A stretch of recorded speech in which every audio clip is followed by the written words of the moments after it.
નમસ્કાર, સ્વાગત છે આપનું યુગ અભિયાન ટાઈમ્સમાં. દર્શકો, આજના આપણા પોડકાસ્ટમાં ખાસ મહેમાન ઉપસ્થિત છે કરણી સેનાના ગુજરાતના ઉપાધ્યક્ષ લખન દરબાર, અને આપણે સીધી તેમની સાથે વાતચીત કરીશું કે યુવાઓ માટે જે પ્રમાણે તેઓ લડત આપી રહ્યા છે એ લડત આગળ ક્યાં સુધી ચાલશે. સીધી આપણે વાત કરીશું. લખનભાઈ, સ્વાગત છે આપનું ખૂબ ખૂબ યુગ આભાર. અભિયાન ટાઈમ્સમાં. લખનભાઈ, શરૂઆત હું કરીશ. જે લડત તમે યુવાઓ માટે આપી રહ્યા છો, હાલ જે કંપનીઝમાં યુવાઓ કામ કરતા હોય છે અને ક્યાંક ને ક્યાંક જે કામદારોને મુશ્કેલી પડતી હોય છે, તમે તેમની માટે લડત આપતા હોવ છો. આ વિચાર ક્યાંથી આવ્યો અને કેટલી લડત ક્યારથી ચાલુ થઈ અને અત્યાર સુધી ક્યાં પહોંચી છે? ખૂબ ખૂબ આભાર પહેલાં તો આપના મંચ પર મારી વાત મૂકવાનો અને ગામડાના લોકોની વાત મૂકવાનો મોકો આપ્યો બદલ. હું ગામડાનો માણસ છું. મારું ગામ શેરખી છે અને શેરખીની આસપાસ નંદેસરી, અનગઢ હોય, કોયલી હોય, બાજવા હોય, અંકોડિયા હોય, રનોલી હોય, અનેકો ગામડાઓ આવેલા છે જેને પ્રોપર મહીકાંઠા વિસ્તાર કહીએ છીએ. અને આ વિસ્તારમાં નંદેસરી જીઆઈડીસી હોય, એમાં મોટી મોટી કંપનીઓ દીપક નાઇટ્રેટ, જીએસપી અને અલગ અલગ કંપનીઓ, રિફાઇનરી જેટલી મોટી ઉદ્યોગો, જીએસીએલ, જીએસએફસી, આ બધી કંપનીઓ આવેલી છે. હું વર્ષોથી જોતો હતો કે આ બધી કંપનીઓ તો ચોક્કસથી છે જ અમારા વિસ્તારમાં, પરંતુ આ કંપનીઓમાં જે મોટો પગાર લેનારા માણસો અને મોટી ઓફિસોમાં બેસનારા અને ઓર્ડર આપનારા માણસો તો અમારા છે જ નહીં. અમારા માણસો તો માત્ર ને માત્ર મજૂરી જ કરે છે. અમારા ગામના લોકો, કોઈક હેલ્પરમાં જતું હોય, કોઈ વોચમેનમાં જતું હોય, અને ભણેલા ગણેલા લોકો છે છતાંય નોકરી પર લેવામાં નથી આવતા. આ બધી વસ્તુ હું વર્ષોથી જોયા કરતો હતો. ત્યારે મને વિચાર આવ્યો કે કંઈક આપણે આપણા લોકો માટે કરવું પડે, કારણ કે આપણો જન્મ જ્યાં થયો છે અને જ્યાં આપણે જીવીએ છીએ ત્યાંના લોકો માટે જો કશું ના કરીએ તો જન્મ આપણો બેકાર કહેવાય. એટલા માટે નક્કી કર્યું કે સ્થાનિકોના રોજગાર માટે લડવું છે અને કંપનીઓની સામે બાહ્યો ચડાવી છે. અને એટલા માટે ચડાવી છે કે મારા લોકોને, મારા ગામડાના લોકોને જે મુશ્કેલીઓ થાય છે, જે લોકોએ જમીનો આપી છે અને જે લોકો પ્રદૂષણ સહન કરે છે. આજે નંદેસરી સર્વે આખા ભારત દેશમાં થયો હતો, એમાં નંદેસરી ખૂબ જ પ્રદૂષિત વિસ્તાર તરીકે જાહેર કરવામાં આવ્યું હતું. અને આવી રીતે આસપાસના લોકોમાં ખૂબ ગામડાઓમાં પ્રદૂષણ થાય છે અને આ બધું પ્રદૂષણ અમારા લોકો સહન કરે છે. જે લોકો મોટો મોટો પગાર લે છે એ લોકો સહન નહીં કરતા. એ લોકો તો નોકરી આવે ને પછી જતા રહે છે, પરંતુ ત્યાં રહેનારા લોકો જે છે એ લોકોના દીકરા દીકરીઓ આઈટીઆઈ ડિપ્લોમા કર્યા પછી પણ ત્યાં નોકરી લેવામાં ના આવે, અને નોકરી લેવામાં આવે તો હેલ્પરમાં મજૂરી કરવાની. સાહેબ, આજે પરિસ્થિતિ એવી છે કે જેના બાપા કોન્ટ્રાક્ટમાં મજૂરી કરતા હતા, આજે એનો દીકરો પણ નંદેસરી જીઆઈડીસીમાં, રિફાઇનરીમાં, જીએસસીએલમાં, જીએસએફસીમાં મજૂરી જ કરે છે કોન્ટ્રાક્ટમાં. હજુ પણ એનું જીવન નથી બદલાયું. આ બધું બદલવા માટે અમે નક્કી કર્યું કે હવે અમે લડીશું, અને એ લડતની શરૂઆત કરી વર્ષો પહેલાં ગુજરાત રિફાઇનરીથી, અને એ લડત હજુ પણ ચાલુ છે. કંઈક અંશે અમે સફળ થયા છે, પરંતુ કહેવાય છે ને કે જ્યાર સુધી તમે સત્તાના મુખ્ય બિંદુ પર ના બેસો ત્યાર સુધી સફળતા 100% તમને ના મળી શકે. એટલે હું ચોક્કસથી એવું કહું છું કે અમારી લડતથી કંઈક તો ફાયદો થયો છે, પરંતુ મોટો ફાયદો અને ચોક્કસનો ફાયદો ત્યારે જ આપી શકાય જ્યારે ગામડાનો માણસ સત્તા પર બેસે અને ગુજરાત વિધાનસભામાં અવાજ ઉઠાવે અને એવો અવાજ કરે કે અમારા ગામડાના લોકોને નોકરી નથી મળતી, અને જો નોકરી નહીં મળે તો અમે લોકો ગમે તે કરવા માટે તૈયાર છીએ. પણ લખનભાઈ, જે કંપનીઝની તમે વાત કરી, આ જે ઇન્ડસ્ટ્રીઝ છે, તે રોજગાર તો આપે છે ને ગામડાના યુવકોને? હું તમને કહું, રોજગાર ગામડાના યુવાનોને આપવો અને કઈ કક્ષાએ આપવો એ ખૂબ જ અલગ સ્તરની વાત છે. કારણ કે અત્યારે પરિસ્થિતિ તમે સર્વે પણ કરો તો નંદેસરી જીઆઈડીસી છે, રિફાઇનરી છે, જીએસસીએલ છે, જીએસએફસી છે અને વાઘોડિયા તાલુકાની કંપનીઓ છે. એ બધી કંપનીઓમાં તમે જુઓ કે સ્થાનિક લોકો હશે તો એ ખાલી ને ખાલી મજૂરી લેવલ પર હશે, હેલ્પર લેવલ પર હશે. એ લોકો કોઈ મેનેજર લેવલ પર, સુપરવાઇઝર લેવલ પર કે મોટા લેવલ પર નહીં હોય. ધારો કે કોઈક માણસ મજૂરી કરે છે તો એનો દીકરો મજૂરી કરે છે, એનો પણ દીકરો મજૂરી કરે છે. પરિસ્થિતિ એવી છે કે પહેલાં એવી વાતો કરતા હતા કંપનીઓવાળા કે ભાઈ ગામડાના લોકો ભણેલા નથી એટલા માટે અમે કેવી રીતે નોકરી પર લઈએ. પરંતુ સાહેબ, આજની પરિસ્થિતિ એવી છે કે રિલાયન્સ કંપની જે છે, રિલાયન્સ કંપની હોય, રિફાઇનરી હોય, આ બધી કંપનીઓમાં ડિપ્લોમા કરેલા, ડિગ્રી કરેલા સાહેબો અત્યારે નોકરી કરે છે અને લાખો લાખો રૂપિયાનો પગાર મેળવે છે. હવે હું તમને એટલું ચોક્કસથી કહી શકું છું કે કાલે ફેસબુક પર આપણે પોસ્ટ મૂકીને એવું કહીએ કે ગામડાઓમાં ડિપ્લોમા ડિગ્રી કરેલા છોકરાઓ કેટલા છે, તો દરેક ગામમાંથી મોટી સંખ્યામાં ડિપ્લોમા ડિગ્રી કરેલા છોકરાઓ તમને મળશે. આજની તારીખમાં પણ ભણેલા ગણેલા છોકરાઓ હોવા છતાં અમારા દીકરા દીકરીઓ આજે દહેજ જાય અને જામનગર છે, દુનિયાભરની અલગ અલગ જગ્યાએ નોકરીઓ જાય, પરંતુ અમારી ત્યાં નોકરી કેમ નથી મળતી? આજે ગુજરાત રિફાઇનરી હોય, જીએસીએલ હોય, જીએસએફસી હોય, ત્યાં આગળ કાયમી ધોરણે તો અમારા લોકો છે જ નહીં.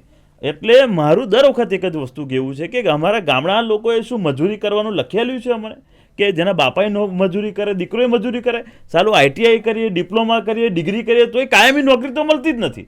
જે લોકોને નોકરી મળે એ લોકોને કોન્ટ્રાક્ટમાં મળે, અને કોન્ટ્રાક્ટમાં નોકરી મળે એને કોઈ કાયમી ના કરવામાં આવે. સાહેબ, આજે એવું ઉદાહરણ મારી જોડે છે કે રિફાઇનરીમાં કોન્ટ્રાક્ટમાં કામ કરતો માણસ, નંદેસરી જીઆઈડીસીમાં કોન્ટ્રાક્ટમાં કામ કરતો માણસ, વાઘોડિયાની કંપનીમાં કોન્ટ્રાક્ટમાં કામ કરતો માણસ, જેને 10-10 વર્ષ થઈ ગયા પરંતુ હજુ પણ એ કોન્ટ્રાક્ટમાં નોકરી કરે, તો એનું ભવિષ્ય શું? અને એનું જો ભવિષ્ય નહીં હોય તો ગામડાનું ભવિષ્ય શું?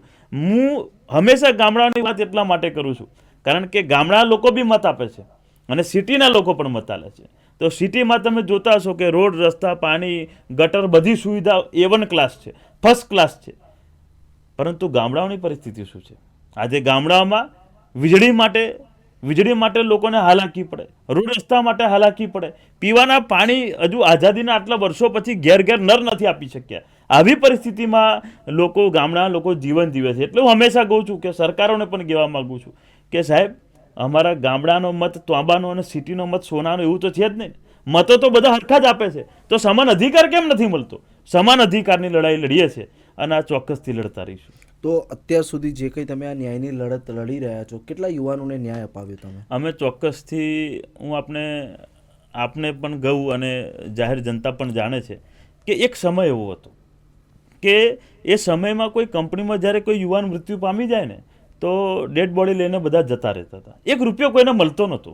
પરંતુ 2016ની વાત કરું, રિફાઇનરી કંપનીમાં ગોવિંદસિંહ ગોહિલ નામના અમરાપુરાના એક વ્યક્તિ જેનું મૃત્યુ થયું, અને મૃત્યુ થયા પછી જ્યારે એમની ડેડ બોડી લઈ જવાની વાત આવી ત્યારે હું ત્યાં આગળ ગયો. મારી નાની ઉંમર હતી ત્યારે હું ત્યાં આગળ ગયો. મેં ત્યાં વાત કરી કે આ ઘેટા બકરા નથી મરી ગયા, કોઈ પ્રાણી નથી મરી ગયું, અને પ્રાણી મરી જાય તો બી એની સંવેદના હોય છે. આ તો માણસ મરી ગયો છે, તો આના પરિવારને લાખો રૂપિયાનું વળતર મળવું જોઈએ.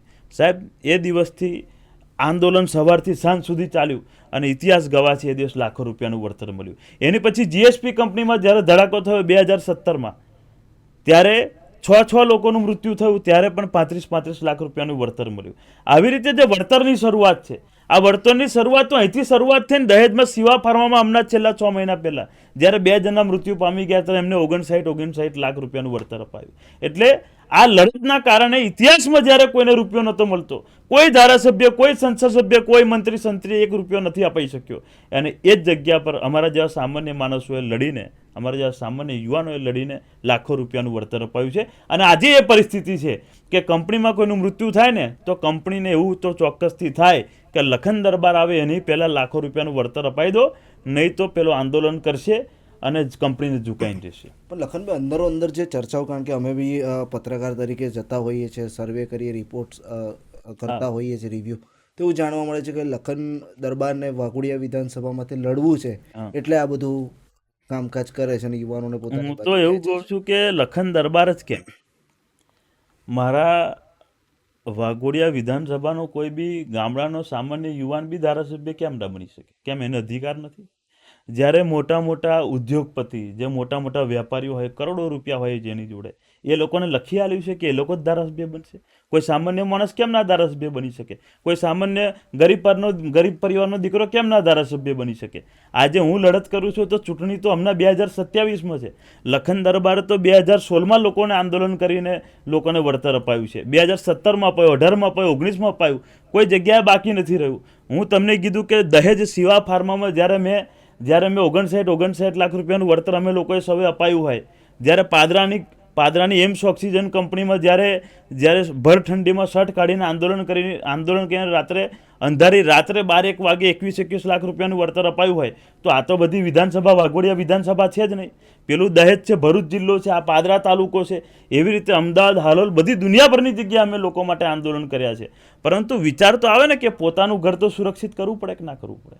પોતાના ઘરમાં જે હક છીનવાઈ રહ્યો છે એની માટે તો બોલવું પડે કે ના બોલવું પડે? અને હું તમને કહેવા માગું છું કે લખન દરબાર ધારાસભ્ય બને એવું કોઈ વાત નથી, પરંતુ લખન દરબારની જેવો કોઈ પણ સામાન્ય યુવાન ધારાસભ્ય બને તો એ ચોક્કસથી વાત છે. અને બીજી વાત તમને કહું છું કે આજે કંપનીઓમાંથી લૂંટી ખાનારા લોકો કોઈક ધારાસભ્ય બને, કે કંપનીઓમાં વ્યાપાર કરનારા લોકો ધારાસભ્ય બને, એની કરતાં કંપનીની સામે બાયો ચડાવીને છાતી ઠોકીને લડનારો લખન દરબાર ધારાસભ્ય બને, એમાં શું વાત છે? એમાં શું વાંધો છે? એટલે મૂળ વાત એક જ છે કે અત્યાર સુધી ભાજપના નેતા ધારાસભ્ય બની ગયા, અત્યાર સુધી કોંગ્રેસનો કોઈક ધારાસભ્ય બની ગયા છે, પરંતુ મારે 2027માં મારી પોતાની જ વાત નથી કરતો હું તમને, 2027માં મારે મારા ગામડાના કોઈક યુવાન, એ પછી ગમે તે હોય, લોકો કહેશે તો અમે ચૂંટણી લડીશું, અને અમે લોકો જેવા નહીં કે ભાઈ ના ના તમે ચૂંટણી લડવા, ના ના અમે તો ના લડીએ. કેમ ના લડીએ ભાઈ? ચૂંટણી લડવાનો અધિકાર છે બધાને. મેં તમને કીધું એવી રીતે કે ગુંડાઓ, ચોરો ચૂંટણીઓ લડતા હોય તો સારા લોકોએ તો ચૂંટણી લડવી જોઈએ અને સત્તા પર બેસવું પડે. સત્તા પર બેસે તો refinery, GSL, GSFC, Nandesari GIDC Waghodia તાલુકામાં રોજગારી અપાઈ શકીએ. બાકી એનું એ જ ચાલશે, જેના બાપા કોન્ટ્રાક્ટમાં, દીકરો કોન્ટ્રાક્ટમાં, એનો દીકરો કોન્ટ્રાક્ટમાં, મજૂરી જ મજૂરી રહેશે. એના એ પરિવારમાંથી કોઈક માણસ ઉપર આવશે અને એ તો જ ભલું કરી શકશે, બાકી વ્યાપારી કોઈ કશું ભલું નહીં કરી શકે. એટલે મિત્ર મંડળ કે સગાવાલા કહેશે તો જ લખન દરબાર ચૂંટણી લડશે એવું છે? ના ના, એવું કશું નથી. અમને લાગ્યું અમારે ચૂંટણી લડવાની તો ચોક્કસથી અમે લડીશું જ, અને કોઈક સારો માણસ લડતો હશે અમારા ગામડામાંથી તો એને સપોર્ટ કરીશું. તો શું ગેરંટી કે જો લખન દરબાર લડીને ધારાસભ્ય બને તો રાજનીતિના રંગમાં નહીં રંગાઈ જાય? ગેરંટી તો એવી છે કે હું ગામડાનો માણસ છું, અને બીજું કે લખન દરબાર ધારાસભ્ય બની જશે તો લખન દરબારને લોકો ઓળખશે એવું તો છે જ નહીં. તમે આજે મારું પોડકાસ્ટ લઈ રહ્યા છો એનો મતલબ કે લખન દરબાર કંઈક તો છે તો જ તમે પોડકાસ્ટ લઈ રહ્યા છો. લખન દરબાર અત્યારે ધારાસભ્ય નહીં, સંસદ સભ્ય નહીં, તાલુકાનો સદસ્ય નહીં, પરંતુ લખન દરબાર એવા કોમો કરેલા છે. અને લખન દરબારને ગુજરાતમાં મા ભવાની અને આપ સૌ મિત્રોએ પણ અને જાહેર જનતાએ પણ પ્રેમ આપ્યો છે અને નામ આપ્યું છે. એટલે એક ધારાસભ્યને તો ખાલી એક વિધાનસભામાં લોકો ઓળખતો હોય, તમે બધાએ તો એટલો પ્રેમ આપી દીધો કે આખા ગુજરાતમાં લોકો ઓળખે છે, પ્રેમ કરે, ગમે તે જઈએ તો લખનભાઈ કરે છે અને પ્રેમથી લોકો બોલાવે, દિલથી બોલાવે છે. તમે કોઈને સત્તા પર બેઠેલો હોય એને કોઈક માણસ બોલાવે અને સત્તા વગરના માણસને બોલાવે, એમાં આપ જમીનનો ફેર હોય. લોકો પ્રેમ કરે, દિલથી કરે છે પ્રેમ, અને આ પ્રેમને સાચવી રાખવા માટે તો સત્તા કશું જ નથી. સત્તા તો આવી અને સત્તા જતી રહે, પરંતુ એવું કંઈક કરીને બતાવવું પડે કે જે લોકો ઇતિહાસમાં યાદ રાખે. હું તમને ઉદાહરણ આપું છું કે આ લખન દરબાર આજે 50-100 વર્ષ પછી, 70 વર્ષ પછી નહીં હોય આ દુનિયામાં, અને 100-150 વર્ષ પછી પણ કંપનીમાં કોઈનું મૃત્યુ થશે ને એને લાખો રૂપિયાનું વળતર મળશે ને, ત્યારે લોકો એ વાત કરશે કે આ એક હતો લખન કરીને છોકરો અમારા ગામનો, એને આ પ્રથા ચાલુ કરાવી હતી, એના લીધે આજે લાખો રૂપિયાનું વળતર મળે છે. બસ એ જ કમાયું છે જીવનમાં. મારા છોકરાઓ એ જ વિચારશે કે મારા બાપા સારું કામ કરીને ગયા છે. એટલા માટે ધારાસભ્ય બનશે તો હું તમને એટલું ચોક્કસથી કહું છું કે લખન દરબાર ધારાસભ્ય બને અને પછી રિફાઇનરી કંપનીની કે પછી GSLની કે GSFCની કે નંદેસરી GIDC વાઘોડિયા તાલુકાની એકય કંપનીની તાકાત નથી કે મારા ગામના યુવાનોની સામે કોઈ નાટક કરી શકે. મારા ગામના યુવાનોને ખોટી રીતે કઢવાની કોઈની તાકાત ના રહે. મારા ગામના યુવાનને સરકારી રેટ જે નહીં મળતો એ 100% છાતી ઠોકીને આપવો પડે, કારણ કે એ દિવસે લોકોને ખબર હોય કે હવે ધારાસભ્ય બીજો કોઈ નથી, હવે લખન દરબાર ધારાસભ્ય છે. અને લખન દરબારના ગામના લોકોનું કોઈ જગ્યાએ ખોટું થશે ને તો લખન દરબાર ગેટ પર આવીને લાત મારતા પણ વિચાર નહીં કરે. આ ભરોસો હશે એ દિવસે, એટલા માટે કોઈ ખોટું નહીં કરી શકે. એ દિવસ જોવા માટે લડીએ છીએ આપણે તો. પણ એ લક્ષ્ય ફક્ત વાઘોડિયા વિધાનસભા ક્ષેત્ર પૂરતો જ છે કે કોઈ અન્ય વિધાનસભામાં પણ અમે લક્ષ્ય તો ઘણી બધી વિધાનસભામાં કરી રહ્યા છે, કારણ કે અમારા જેવા યુવાનો દરેક વિધાનસભામાં હશે તો ચોક્કસથી કંઈક સારું થઈ શકે. અમે ઘણી બધી વિધાનસભા જેમાં ઘણા બધા મિત્રો, જે લડાયક મિત્રો છે, એવા લોકોને પણ અમે પ્રોત્સાહન આપી રહ્યા છે. એવા લોકોને પણ અમે એ કરી રહ્યા છે કે ભાઈ તમે પણ લડો, અને અમે એમના બેક સપોર્ટમાં છીએ, એ લોકો અમારા સપોર્ટમાં છે, કારણ કે અમે સામાન્ય માણસો છે, એકબીજાનો સપોર્ટ કરીને જીવનમાં આગળ વધનારા છે. એટલે એકબીજાનો સપોર્ટ કરીએ છીએ અને આ બધું ચાલ્યા કરે છે. અને મા ભવાનીનો આશીર્વાદ હશે અને લોકોનો આશીર્વાદ હશે તો બેસીશું સત્તા પર, એ ખુરશી પર, અને ખુરશી પર બેસીને ગુજરાત વિધાનસભામાં અવાજ બી ઉઠાવીશું અને એ દિવસે કહીશું કે મારા ગામડા લોકોને રોજગારી આપો, નહીં આપો તો પછી અહીં બી ધરણા કરતા આવડે, અહીં પ્રદર્શન કરતા આવડે છે, બધું કરતા આવડે છે. એ દિવસ જોઈશું. અત્યારે કોઈ કશું બોલવા તૈયાર નહીં. અત્યારે ગુજરાત વિધાનસભામાં કંઈ કંપનીનું નામ બોલવા તૈયાર નહીં. વિચાર કરો, ગુજરાત વિધાનસભામાં તમને કોઈ માણસ બેહાડે, ચૂંટીને બેહાડે તો શું કરવા બેહાડે? કે તમારા વિધાનસભામાં કોઈ પણ જગ્યાએ કંઈ ખોટું થતું હોય તમે ગુજરાત વિધાનસભામાં અવાજ ઉઠાવો ને, પણ કોઈ ઉઠાવવા તૈયાર નહીં. ખાલી ત્યાં હાજરી આપી દે પછી આવતા રહે. મેં કેટલાય ધારાસભ્યના પ્રશ્નો જોઉં છું, કોઈ ઠેકાણા વગરના પ્રશ્નો હોય, ધારાસભ્ય વાઘોડિયાનો હોય ને વાતો અકોટાની પૂછે છે. આવું કઈ રીતે ચાલશે? આવું ના ચાલે. એની માટે અમે લડીએ. તો હમણાં જિલ્લા પંચાયતની ચૂંટણી ગઈ, તમે કેમ પ્રયાસ ના કર્યો ચૂંટણી માટે? તમારા ના, યુવાનો માટે, ગામના યુવાનો અમે માટે? અમે મારા ગામમાંથી બી અમે મારા યુવાનોને ઊભા રાખ્યા હતા.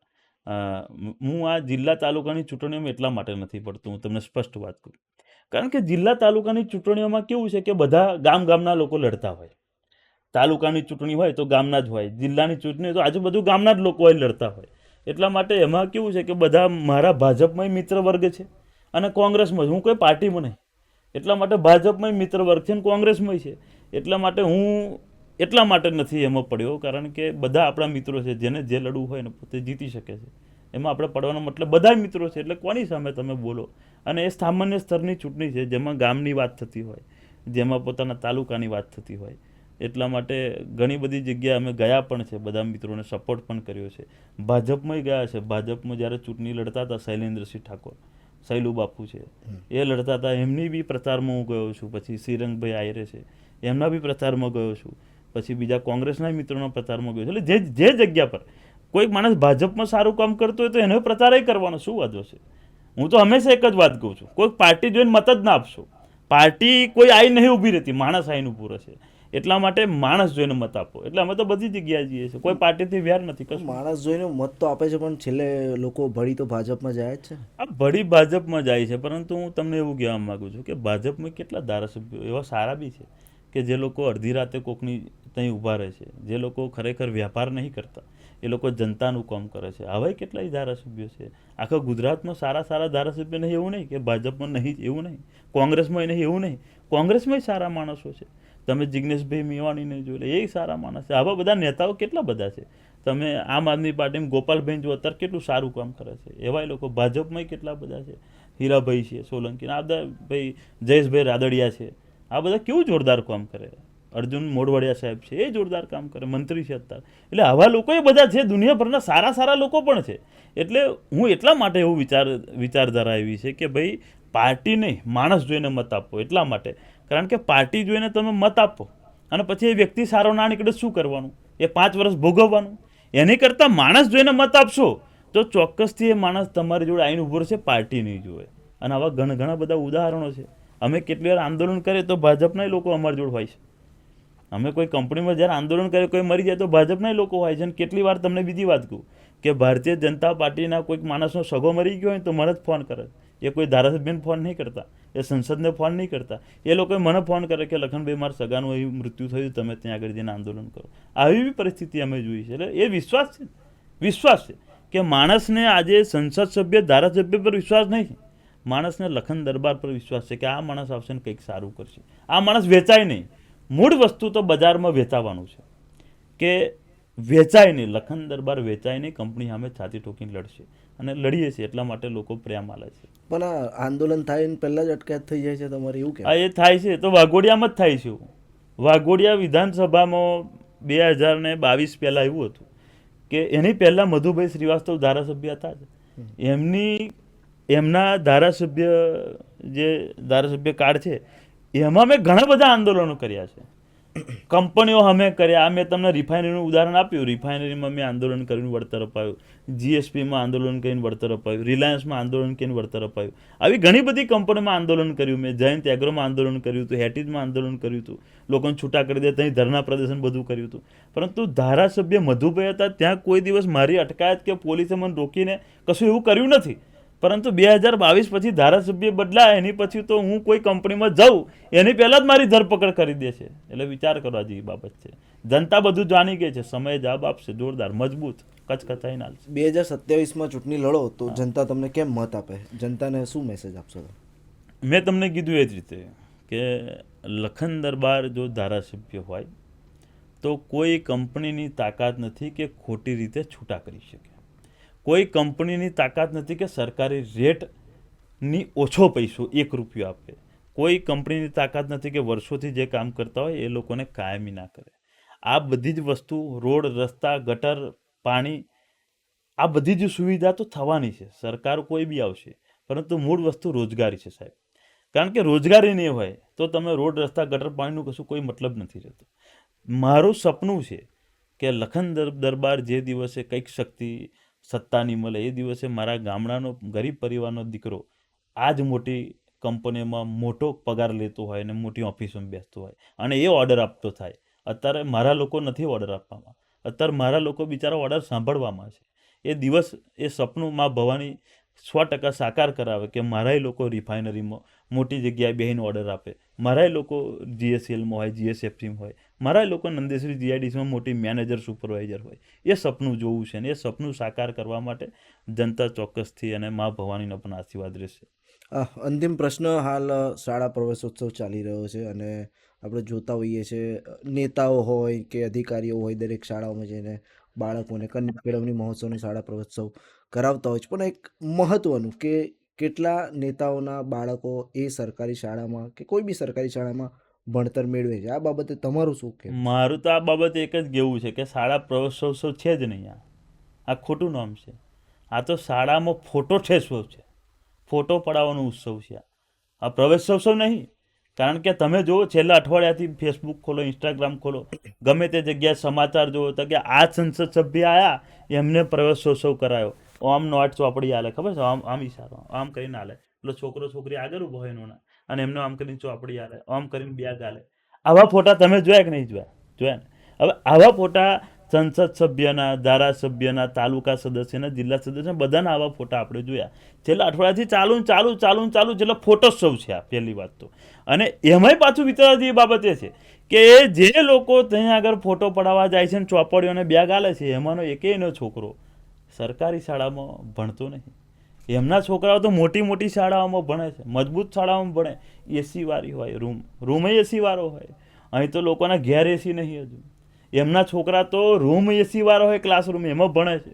અને પાછા એ જ અહીં આવીને સરકારી સ્કૂલમાં એવી વાતો કરે, મોટી ફાફા પોતદારી કરે કે ભાઈ સરકારી શાળા જેવું તો કોઈ જગ્યાએ શિક્ષણ નહીં, સરકારી શાળામાં તો આમ તેમ ભણો ઢીકનું વાવાઈ કરે સરકારી શાળાની. મારા બેટા પોતાના છોકરાઓને પ્રાઇવેટ સ્કૂલમાં લાખો રૂપિયાવાળી ફીવાળી સ્કૂલમાં મૂકે છે અને અહીં ફાફા પોતદારી કરવાની, ગરીબ ગામડાના માણસો જોડે આવું કરવાનું, આવું વિચિત્ર વર્તન, ઉલ્લુ પણ. આ ફ્રોડ સિસ્ટમ છે. એક વસ્તુ સમજો, જૂઠું બોલવાની વાત છે કે પોતાના છોકરાઓ પ્રાઇવેટમાં ભણે અને બીજાના છોકરાઓને એવું કહેવાનું કે સરકારી શાળા 1 નંબર 1. સરકારી શાળાની પરિસ્થિતિ શું છે? 1 થી 5 ધોરણમાં એક જ શિક્ષક છે, એક જ શિક્ષક. હવે 1 થી 5 ધોરણમાં એક જ શિક્ષક બધા વિષયો કઈ રીતે ભણાવે? આટલો મોટો એક્સપર્ટ કઈ રીતે લાવવાનો આપણે? આ કઈથી લઈ આવ્યા છે એ જ ખબર નહીં પડતી. એમ આપણે ટ્યુશન, તમે વિચાર કરો, આજે હું તો સરકારીની વાત કરો, તમે પ્રાઇવેટની વાત જુઓ. પ્રાઇવેટમાં જાઓ તોય તમને સ્કૂલો બધું જ આપશે, બધું સ્કૂલ યુનિફોર્મ આપશે, સ્વિમિંગ પુલ આપશે, એસીવાળા રૂમ આપશે, પરંતુ ભણતર લેવા માટે તમારે અલગથી ક્લાસીસ કરવા પડશે. એવી પરિસ્થિતિ પ્રાઇવેટોમાં બી છે. તો પછી સરકારીમાં કેવી હાલત હશે? કેટલા બધા તમે ફોટા જોયા છે કે ઘરકામ કરાવતા હોય છોકરાઓને. કેટલી બધી જગ્યાએ જોયું છે કે 1 થી 5 ધોરણમાં એક જ શિક્ષક. કેટલી સરકારી શાળાઓ બંધ થવા આવી. અને આવી પરિસ્થિતિમાં ફોટા ઉત્સવ મનાવે અને ફોટો પડાવીને વાવાઈ લે, એનો મતલબ ખરો કોઈ? અને બીજી વાત, આ પેલા બેગો અને ચોપડા આવે છે, કેટલી જગ્યાએ તો ખરેખર ચોપડા હજુ બાકી છે, એ તમને કહું. અને બીજી કે આ જે નેતાઓ, ધારાસભ્ય, સંસદ સભ્યો જે લોકો ફોટા પડાવવા જાય છે ને, જે બેગ હાલવા જાય છે, ચોપડા આપવા જાય છે, આમ કરીને ફોટો પડાવે, એટલું મોટું હાલ દીધું કશું કે આમ કરીને 2 હાથે પડાવે પાછા. એ ફોટા જે પડાવે છે, ચોપડા અને બેગ એમના ઘેરથી નહીં લાવતા એ લોકો પાછા. એ કદાચ પબ્લિકને નહીં ખબર હોય, એટલે એ પાછા સરકારના હોય. એ સરકારના ચોપડાને બેગો આપીને પોતે વાવાઈ લે છે. વિચાર કરો તમે, આટલું બધું સારું જૂઠોત્સવ. આ જૂઠોત્સવ ગયું, પછી ફોટોત્સવ ગયું કે આને શું કહેવું? પણ પ્રવેશોત્સવ અને એ તો ના જ કહેવાય, એ તો ચોક્કસની વાત છે. તમે સરકારી શાળામાં ભણ્યા? હું સરકારી શાળામાં નહીં. હું એ જ તમને કહું છું કે આ ચોપડા ને આજે હું તમને શું પુસ્તકો ને બધું છે ને, એ પહેલેથી જે તે ટાઈમે બીજી જે સરકારો હતી એ ટાઈમે બી આપતા હતા. હું તમને એ જ કહું છું કે ભાજપ કોંગ્રેસની સરકારની વાત નહીં, જે લોકો ફોટા પડાવીને ફાફા ફોજદારી કરે છે એની વાત છે. હું તમને હમણાં કશું કાલું, તમારા અહીં મીડિયામાંથી એક કેમેરો લઈ લો ને તમને આલું, એ ચાલે? ચાલે ખરું? એ તો તમારું જ છે ને. આ સ્ટુડિયો તમારો છે, કેમેરો તમારો, હું કેમેરો આવીને તમારે ફોટા પડાવું ચાલે? એવું ના ચાલે. મારે ઘેરથી કેમેરો લાવવો પડે. હું ઘેરથી કેમેરો લાવીને તમને આલું તો બરાબર કે હા ભાઈ ચલો લખન દરબારે તમને કેમેરો આલ્યો. એવી રીતે આ પબ્લિકના પૈસે જ ચોપડા અને બેગ આવે છે સરકારી સ્કૂલોમાં. તો એમાં પાછા ફોટા પડાવવાના પોતાના ઘેરથી લાવ્યો હોય એમ. મારો એ પ્રશ્ન છે. હું કોઈ સરકારનો વિરોધી નહીં. અમે તો કોંગ્રેસવાળો ખોટું કરે તેને સામે બોલીએ ને ભાજપવાળો ખોટું કરે તેની સામે બોલીએ. અમે તો ભાજપના પ્રચારમાં જતા હતા, મારો મિત્રો હોય તે સારું કામ કરતો કોંગ્રેસનો પ્રચાર કરવા જતા હતા. એવું કશું હોતું નહીં. અમે તો માણસને જોઈએ, માણસને જોઈને એની સાથ આપીએ છીએ. પરંતુ આ તમે વિચાર કરો કે કશું ઘેરથી લાવવાને ખાલી ફોટા પડાવવાના. અને જે શાળા પ્રવેશોત્સવમાં હું તમને મને કીધું કે ભાઈ તમે સરકારીમાં ભણ્યા હતા, એવું તમે મને પૂછ્યું. એટલે હું સરકારીમાં નહીં ભણ્યો. પછી હું સરકારી શાળામાં જઈને એવું કહું કે ના સરકારી શાળા તો એક નંબર જ છે, સરકારી શાળા તો આમ ને તેમ ને ફ્રન્ટ ના ચાલે ને, ચાલે એવું. હું સરકારીમાં ભણ્યો કે મારી દીકરી કે મારો દીકરો સરકારીમાં હોય તો હું ફાફા પોતદારી કરી શકું. આજે તમે વિચાર કરો, સરકારી શાળામાં કેટલી જગ્યાએ તમે જોજો પંખાએ લોકો દાન આલે છે, કોમ્પ્યુટરોએ લોકો દાન આપે. જુઓ છો ને આપણે કે ભાઈ આ સરકારી સ્કૂલમાં આ મોટા માણસ છે, ભણેલો છું સરકારી શાળામાં, એટલે મને અનુભવ છે. છે ને અનુભવ. બસ હવે તો મારે શું કહેવું, હવે અનુભવનો ખજાનો તમે પોતે સરકારીમાં ભણેલા તમને ખબર છે કે આ જે ફોટા પડાની સિસ્ટમ ને ઓરિજિનલમાં શું સિસ્ટમ હોય છે. હું એકવાર એક જગ્યાએ ગયો હતો સરકારી શાળામાં, તો હું સરકારી શાળા એટલે મને ત્યાંના શિક્ષકે એવું કીધું કે જરા અહીંયા આગળ કે પંખાની માટે અને કે કોમ્પ્યુટરનું હોય તો કંઈક સેટ કરજો. એટલે કોઈ બી તમે સરકારી શાળામાં જાઓ ને તો એવું કહે જ કે ભાઈ આવું કોમ્પ્યુટરનું હોય તો તમે સેટ કરજો એમ. તો મેં એમને પૂછ્યું કે તો સરકાર નહીં આપતી, તમે કશું સરકાર નહીં આપતી, તમે સરકારમાં રજૂઆત કરો ને એમ. તો એ બિચારા એટલા બંધેલા છે કે સરકારમાં ભારે એમને દિલથી ઈચ્છા હોય. સરકારી સ્કૂલમાં જે ભણાવનારા શિક્ષકો છે ને એ લોકો દિલથી ભણાવે છોકરાઓ, નહીં ભણાવતા એવું નહીં, દિલથી મજબૂત રીતે ભણાવે છે, એમને પોતાના છોકરા સમજીને ભણાવે છે. પરંતુ સંસાધનો જે જોવે, જે સરકારમાંથી સપોર્ટ જોવે, એ પછી ભાજપની સરકાર હોત કે કોંગ્રેસની હોત, એમને સપોર્ટ જ નહીં મળ્યો. બાકી તમે આ શિક્ષકોને તો પ્રિન્સિપલો, સરકારી સ્કૂલમાં જે શિક્ષકો પ્રિન્સિપલો એમને સલામ કરવું પડે. કારણ કે બિચારા કેટલા દાતાઓને હોધીને કોમ્પ્યુટરો લાવે છે, પંખા લાવે છે. આવી પરિસ્થિતિ છે, વિચાર કરો તમે. તોય બિચારા ગમે તે રીતે સેટ કરે છે. એટલે મેં એમને કીધું કે તમે રજૂઆત કરો, મારી જોડે શું કરવા માગો છો? સરકાર આટલી બધી દુનિયાભરનો ટેક્સ લે છે, તમે સવારથી બ્રશ કરો તો અહીંથી ચાલુ થઈ જાય, એમાંય ટેક્સ હોય. કોલગેટમાં બધી રીતે બધા ટેક્સ, શેમ્પુ બેમ્પુ બધે સવારથી ચાલુ છે, બધા ટેક્સ ભરવાના. હવે એ ટેક્સના પૈસા માણસ માગે કે ના માગે?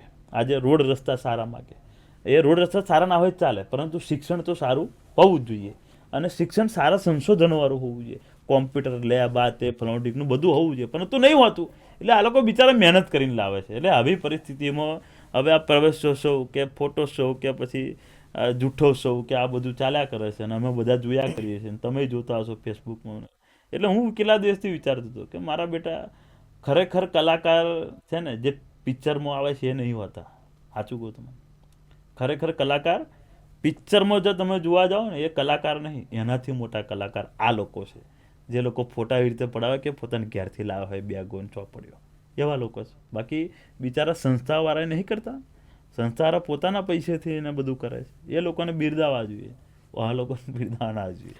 ખૂબ ખૂબ આભાર લખનભાઈ, આપણો મહત્વનો કિંમતી સમય તમે આપ્યો યુગ અભિયાન ટાઈમ્સમાં. તો આ હતા લખન દરબાર, કરણી સેનાના યુવા અધ્યક્ષ ગુજરાતના, અને વડોદરા અને તેની આસપાસના જે કામદારો હોય છે, જે કંપનીમાં કામ કરતા હોય છે, તેમની માટે તેઓ હંમેશા વર્ષોથી લડત આપતા રહ્યા છે. અને એક બીજી વાત કે આગામી 2027માં જે ગુજરાત વિધાનસભાની ચૂંટણી થવા જઈ રહી છે, કદાચ તેઓ તેમાં પણ ઝંપલાવશે. અને તેમણે એક વચન પણ ત્યાં વિસ્તારના લોકોને અને યુવાનોને આપ્યું છે કે કાયમી નોકરી મળશે, અને હંમેશા તેઓ આ બાબતે અને સાથે સાથે ભણતર પર પણ તેઓ દ્વારા ધ્યાન આપવામાં આવશે. જોવાનું રહેશે હવે તેઓ ચૂંટણીમાં ઝંપલાવશે 2027ની વિધાનસભાની ચૂંટણીમાં, ત્યારે કેટલી ટક્કર અન્ય નેતાઓને કે જે કંઈ ઉમેદવારો હશે તેમને આપશે, ને જીતીને આવશે કે નહીં તે પણ જોવાનું રહ્યું. યુગ અભિયાન ટાઈમ્સ જોવા બદલ ખૂબ ખૂબ આભાર.